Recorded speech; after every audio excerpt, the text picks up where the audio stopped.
Streaming on clickorlando.com, you're watching News 6 at 10 p.m. Tonight on News 6, a search is underway for suspects caught on camera trying to break into a home in Deltona. What terrified neighbors are saying. Plus, new details in the death of an 18-year-old from Titusville who was found dead on a cruise, who authorities might be looking at as a suspect. And Central Florida Congressman Corey Mills facing censure from his fellow Republicans, the House vote that just wrapped up. Thank you for joining us tonight. I'm Matt Austin. And I'm Ginger Gadsden. We begin tonight with a terrifying story out of Deltona. Shots fired at a house after an attempted home invasion overnight. The Volusia Sheriff's Office says a group of suspects targeted a home trying to get inside. News 6 community correspondent Troy Campbell is in Deltona speaking with neighbors. Troy. Yeah, right now we're standing outside of the home where those shots were fired. You can see those bullet markings. I knocked on the door. No one answered. Thankfully, investigators say no one was injured, but those suspects are still on the loose. It was like that. A neighbor along Wainwright Street in Deltona describing the gunfire she heard early Wednesday morning outside of this home. What did you see this morning when you looked down the street from where you live? I was in my room, and I heard gunshots around like 4:07, something like that. The Volusia Sheriff's Office says it was called to the home just after 4 a.m. Investigators say this front door camera shows a group of 4 suspects trying to break into the home, but when they were unsuccessful, they opened fire. Detectives say the family was home at the time. When shot fired, they basically drove off like this way, and we heard it. I heard it. And, like their tires squealed. Yeah. Law enforcement says after the group drove away, their vehicle was spotted on I-4. A pursuit then followed, but deputies say they lost sight of the vehicle. I'm thankful that no one was harmed. I have a 19-month-old here, and stray bullets don't know anybody. Grisinda Jones just moved into her home down the street last month and says she watched on with her young child in fear as deputies collected evidence. Did you see the scene earlier? I did earlier when I was taking him to school. And what did you see? Describe it. I seen the crime scene tape. I seen the crime scene units, all the police cars. Jones now hoping the suspects are located. Are you hopeful they get found? Of course, because that's very dangerous, and it could have happened to me. And I've also asked the sheriff's office several questions, including how many shots were fired and why this house, and was it targeted? Of course, we will continue to keep you updated once we find out, both on air and on clickorlando.com. In Deltona, I'm your community correspondent, Troy Campbell, News 6. Now to a local story that is getting national attention. New details are emerging about a Titusville 18-year-old's mysterious death on a Carnival cruise ship. According to court records, Anna Kepner's younger stepbrother is now being called a suspect. News 6 investigator Mike DeForest, who first broke these new details on clickorlando.com, walks us through the new developments. I'm News 6 investigator Mike DeForest. The FBI is not releasing any details about Titusville teen Anna Kepner's death on a Carnival cruise ship. But according to these court documents from an unrelated child custody case, Anna Kepner's 16-year-old stepbrother, quote, is a suspect in her death. When Anna Kepner departed on the Carnival Horizon cruise ship earlier this month, the 18-year-old was joined by her father, her stepmother, and at least 2 of her stepmother's children from another marriage, an 8-year-old daughter and 16-year-old son. Now, these newly obtained court records from a child custody dispute between the stepmother and her ex-husband are revealing new details about the Titusville teen's demise. The 16-year-old child is now a suspect in the death of Anna Kepner during the cruise, the ex-husband's attorney writes. Miami-Dade County's medical examiner says Anna Kepner died on November 7th, the day before the cruise ship returned to port. Law enforcement sources tell CBS News a housekeeper found the 18-year-old's body under the bed in her stateroom. The FBI has not confirmed those details.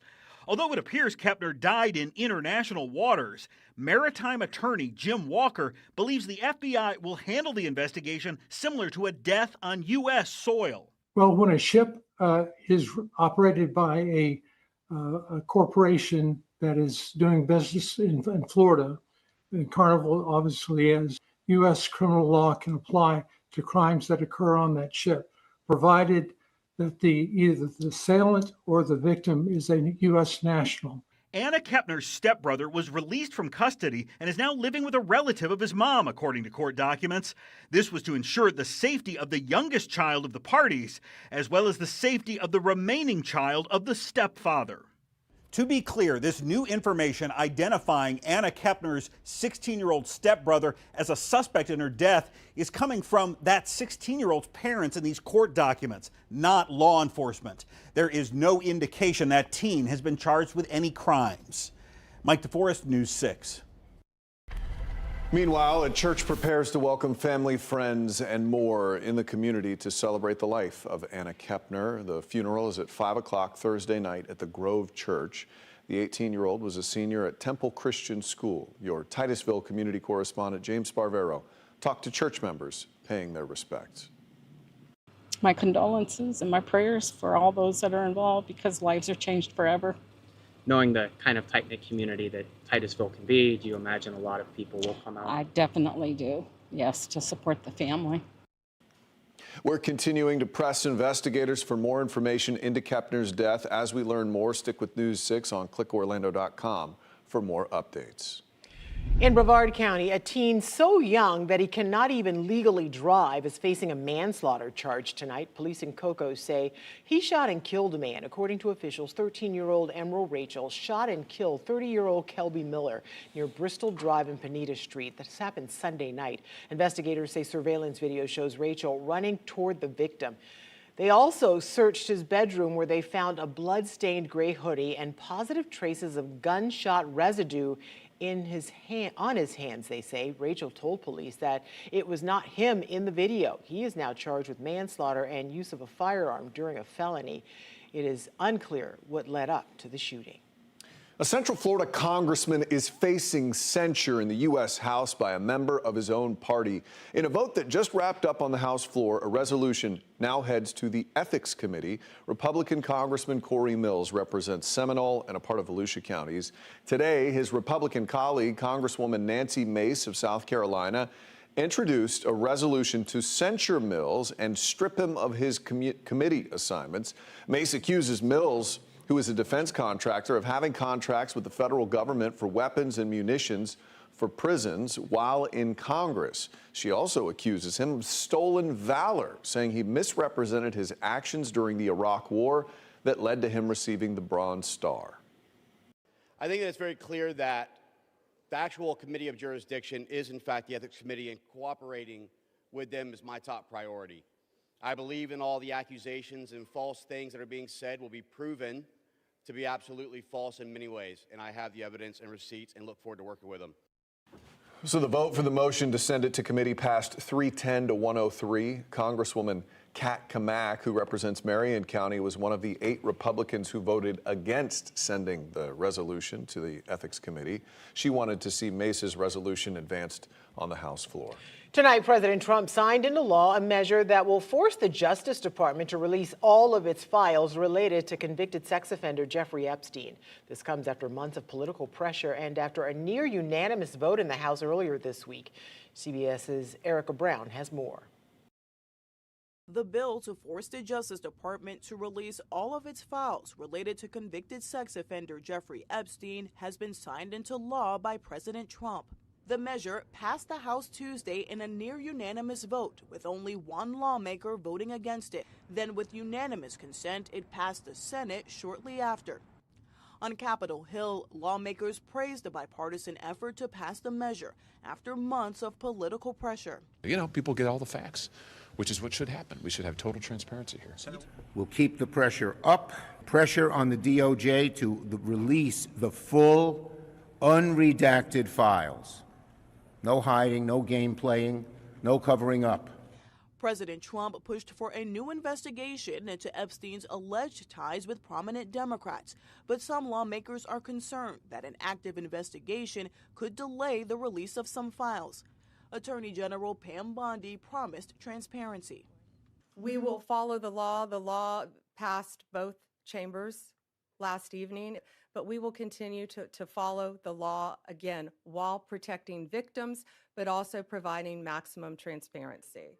Now that the president has signed the bill, the Justice Department will have 30 days to release all of the Epstein files. Erica Brown, CBS News, Washington.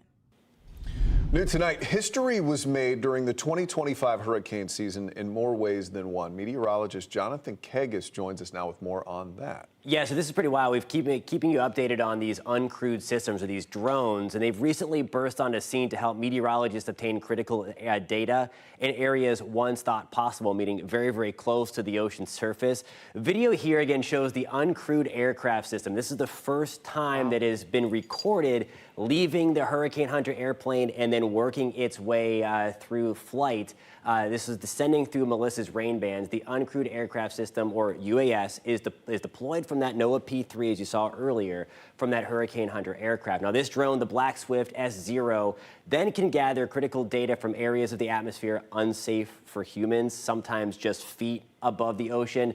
During this particular mission, the uncrewed aircraft flew for just under 2 hours, which also included 15 minutes at approximately just 30 feet above the ocean surface. The NOAA P-3, for reference, flies at about 10,000 feet during its mission. We're doing atmospheric thermodynamics, so that means three-dimensional winds, including vertical winds, which is one of the key components. It's really hard to measure right now. The ocean surface temperature and the ocean height.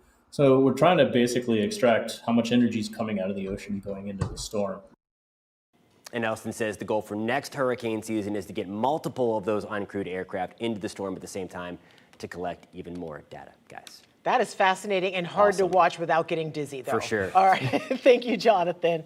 Well, finding a handicap parking spot can be tough for some, but a new law is making it even harder for others. Still to come, the impacts being felt by some in the disabled community and why they're frustrated with lawmakers. Plus, one of the nation's busiest airports could soon have its own police force. The changes that are being discussed at Orlando International Airport. You're watching News 6 at 10. Live on a Wednesday night, we're covering College Park, Winter Springs, and all of Central Florida.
Orlando city leaders have released new information on a road safety initiative. In Orlando the city are set to says vote on approving Vision money Zero for a has plan led to a aimed at making 40% some of the drop in busiest deadly roads in the crashes city since safer. 2019. It's an The plan included implementation of adding red Vision light Zero, camera which and hopes to school zone eliminate speed traffic deaths detection in near Orange, schools. Osceola, The city and Seminole says counties. 100 The safety project was launched projects through Metroplan have been Orlando in added. December. There's Mark Lehman Commissioners are there voting talking. on a Have been resolution added to since approve 2019, $606,000 including curb money extensions on Roslyn Avenue. There was also a focus to work with first responders to help emergency response times. The city relied on community outreach to make improvements and is encouraging you to keep bringing concerns to leaders. A live look now at Orlando International Airport as the Greater Orlando Aviation Authority Board is looking at what the future of security might look like at the airport. Leaders are now weighing the idea of the airport getting its own police force. The board is pointing to the airport's expansion and the increase in travelers every year for this. Now the board's unanimous vote today just gives the Aviation Authority permission to enter into discussions with the City of Orlando and OPD about the next steps. A 4-year transition plan would include recruitment and training, development of policies and procedures, and a gradual transition of an OPD presence. Orange County Mayor Jerry Demings, a former police chief, says staffing is also a part of this discussion. So in the analysis, that should be something that you look at, is make certain that for those catastrophic incidents and other things, I know you have interlocal agreements with other law enforcement agencies to be able to come in and support you in an emergency situation. Again, these are just discussions. No decisions have been made. The financial and security implications are not yet clear. Well, Florida law has changed recently. Any pregnant woman can now get a handicap parking permit for up to a year. Florida lawmakers voted unanimously for a wide-ranging transportation bill containing the change. So I went to a local rehab center. The people there said there's no way politicians consulted the folks who are impacted by this. How often would you say you drive to a place and you can't find a spot? Pretty much every day. Every day? Pretty much every day. Jose Lazarine fell from a second floor at work. There's people that really need it like me. Amanda Perla was hurt in a car crash in 2007. It can actually become a scary situation because I've almost been hit several times in parking lots before. I spoke with 4 families at Next Step Rehabilitation in Orlando about the current state of disabled parking. So this is how I get here. Life can be a struggle for all of them. There's a car, Rachel. And parking lots are some of the most stressful places. And I think that's what a lot of people don't realize. It's not just the convenience of being closer. It's about the extra space. A handicap-accessible van requires space, and lots of it. This isn't enough space for you to get. No. You have to swing wide. Yeah, exactly. So I need to swing like all the way like here. But these wide spaces are hard to find, and it may get harder. I feel very strongly that pregnancy is not a disability. I just want to be able to park up front. In July, Florida law started allowing any pregnant woman to get a disabled permit, giving them access to these vital spots for up to a year. I don't approve because the one thing a pregnant woman needs to do is exercise and move, because she's going to be delivering a baby and she's going to need all the muscle strength she can muster. A Florida woman from Leon County is now suing the state over the new law. The suit claims 7% of Floridians are disabled, but only 2% of parking spots can accommodate them. As someone who was pregnant in the Florida hot summer, I struggled as I sweat and waddled across a parking lot 9 months pregnant in September to get to where I needed to go, and walked past all of these handicap spots that were vacant. And rather than complain about a problem without a solution, I realized that I had it within my power to help women like me. Representative Fiona McFarland got her wish, but disabled people say an already frustrating situation may have just gotten worse. It might sound harsh, but I think it's just a bit excessive. I really feel like women's bodies were created for carrying babies, and people have done it for many, many years. So permit holders I spoke with say they are all for pregnant moms getting access to closer parking spots, but they say there just aren't enough handicapped spots to go around. So I checked with the state DMV, and they have already issued, since July, more than 7,800 expectant mother parking permits since that law went into effect. Almost 700 of those were right here in Orange County. So if you wondered, people probably won't take advantage of this, yes. Because they haven't heard about it, but apparently almost 8,000 people have heard about it.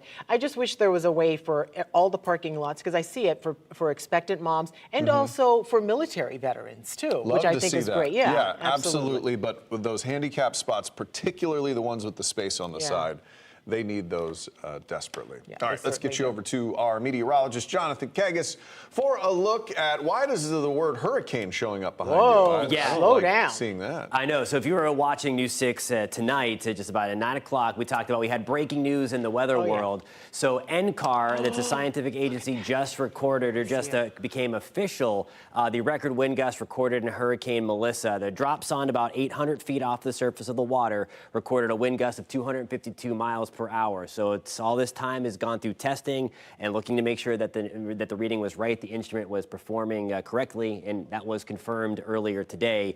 The previous record was 248 miles per hour. That was with a typhoon in the Western Pacific back in 2010. Now, the maximum sustained winds right now are still believed to be 185 miles an hour, but that piece of data and the reanalysis as they put their final papers together as we get into the off season may end up see that number tick up a little bit. Some are arguing already it should be higher than 185 maximum sustained. So something to keep in mind as we head to the off season. Port Canaveral, Brevard County launched credit union camera this evening. We're back to around 60 degrees right now. We have a mainly clear sky in the mix, so we're going to keep that going forward. I think we'll see some fog develop again under the clear skies, calm winds. 61 in Ocala, 63 degrees in DeLand. Hour by hour forecast again throughout the rest of the evening.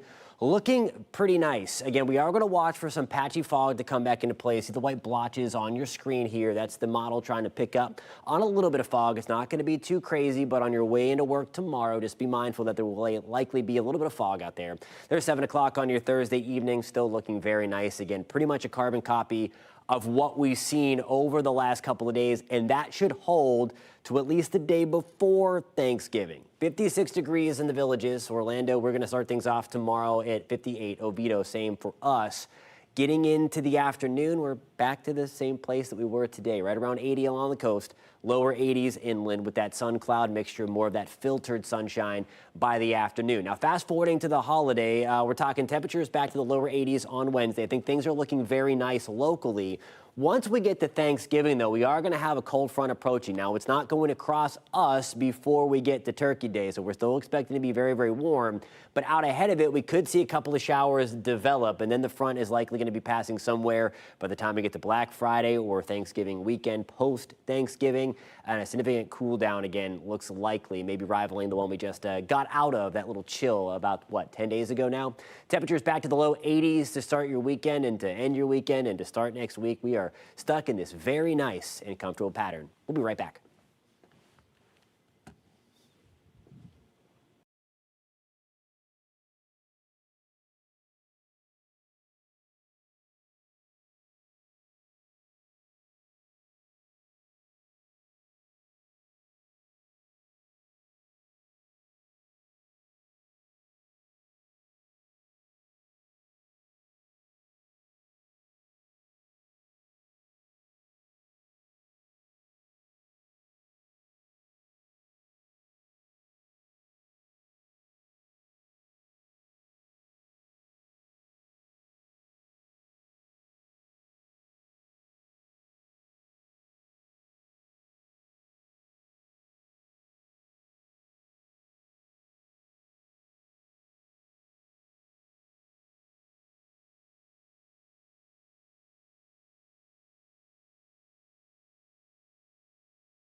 See how fast I swallowed that? Did you see that? That's called tender.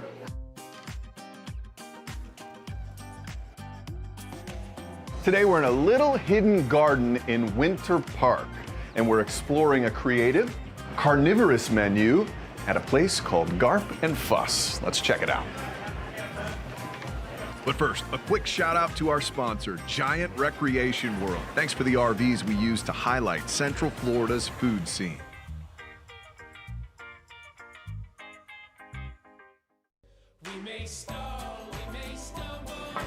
We are here at Garp and Fuss. I'm with the owner, Vincent. Thank you so much for letting us try this food today. I'm excited. What's your favorite thing on the menu? When you get a little downtime and you get something to eat, what do you eat? The steak frites. It's just a different spin on the traditional steak frites. So you're a meat man. For sure. I happen to be a meat man as well. We're gonna get along just fine. All right, fantastic.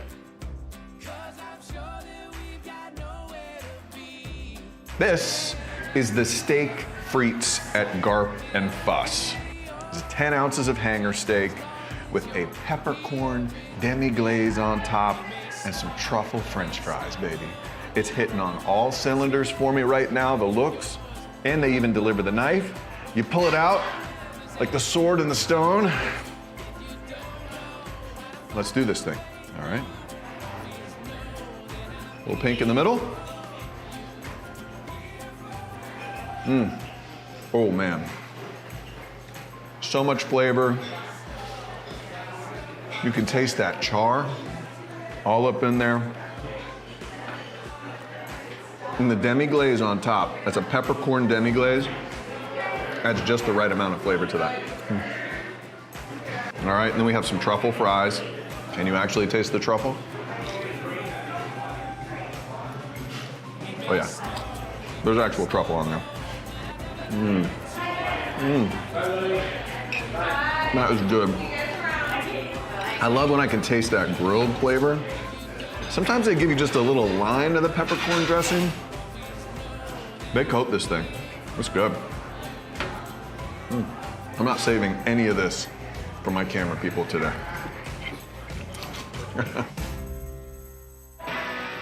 Garp and Fuss, this is in the Hidden Garden in Winter Park. It's not easy to find, but it's pretty hard to leave. Sponsored by Giant Recreation World. Visit Giant Recreation World today.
Find all of tonight's stories plus breaking news on News 6 Plus. It's free to download to your smart TV or streaming device. We hope you have a great night.